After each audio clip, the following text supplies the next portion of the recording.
We got a last minute push for an endorsement. I don't know if you all saw, there was a massive endorsement last night, and that came from Joe Rogan himself, baby. Joe Rogan has endorsed Donald Trump. Podcast giant Joe Rogan endorses former President Donald Trump. Former President Donald Trump for president on Monday night after an interview with Elon. Absolutely love it. The endorsement from Rogan, one of the most influential figures with men in the United States, could be one of the rare political endorsements that actually helps move the needle. And I think there's truth to this. Elon Musk was on there yesterday, and Elon I've never seen Elon this passionate and this into the game than ever before. And I'm not talking about him jumping, right, all excited and stuff like that at the Trump rally, which is awesome, is dope. But what I'm saying is I've never seen him this passionate before. He's a very logical guy. Like, he's very analytical. He doesn't really throw his emotions into things all too often. Well, he was animated on the Rogan podcast, that's for sure. He was very animated. So here he was yesterday on Joe Rogan's podcast. Like, basically, if the government wants to go after you, they'll just find a reason. It's like that famous quote from Beria.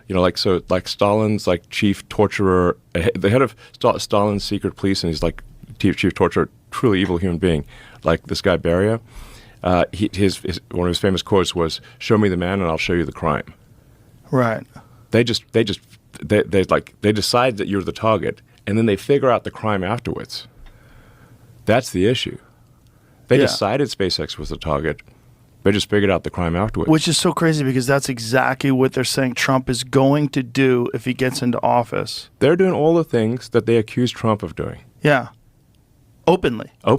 Yeah. I mean, the sheer number of hoaxes that the Democratic Party is pushing over and over again. And it's like, look, I understand like politicians are going to, exaggerate. They're going to misspeak, and they'll tell occasional, untruths, whatever. That's how it is in politics. But when you have deliberate, concerted, repeated pushing of hoaxes, you're like, wait a second, like, come on, man, this is too far. And you're supposed to be the good guys. You're supposed to, and you claim to be the good guys? I'm like, exactly. You're supposed to be the progressives. Yes, the Dems are like, oh, we're the good guys. We're the honest people. No, hang on. You can't claim to be the good guys. You can't claim to be the honest people. If you're deliberately pushing hoaxes that have been debunked thoroughly. Yeah. Bingo. Well, we're like even Snopes, which is a liberal thing, says it's bogus. Yeah. Like the Fine People hoax. Obama just said that on stage. Obama just said that. I was like, what the flying fuck? He doesn't give a fuck. They're just That's a flat out goddamn fucking lie. Flat out lie. Flat out fucking lie. How about the other one where Kamala's campaign used what Trump was saying about protecting women and from illegal immigrants? Thank you. You remember that? What he was saying is, if the women like it or not, I'm going to do it. Yeah.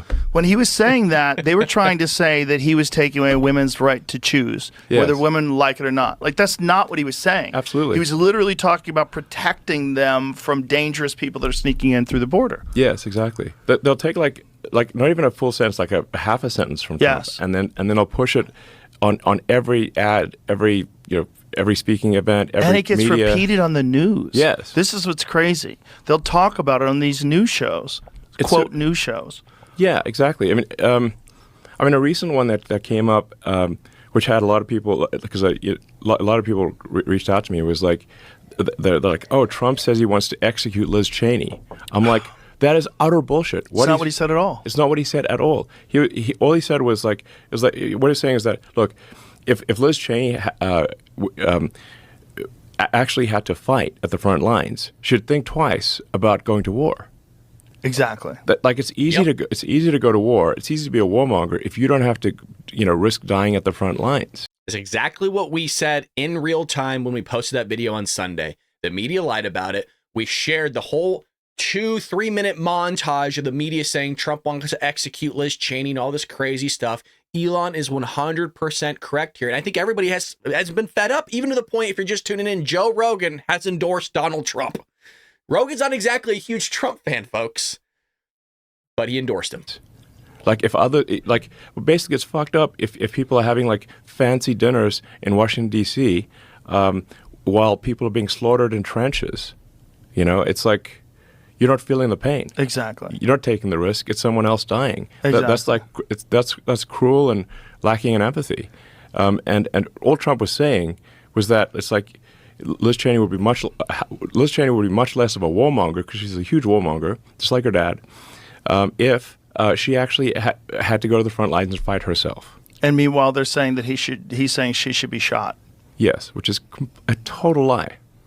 But I had like tons of people call me this weekend saying, "Oh, Trump says he's going to put Liz Cheney in a firing squad." I'm like, that is an outrageous lie.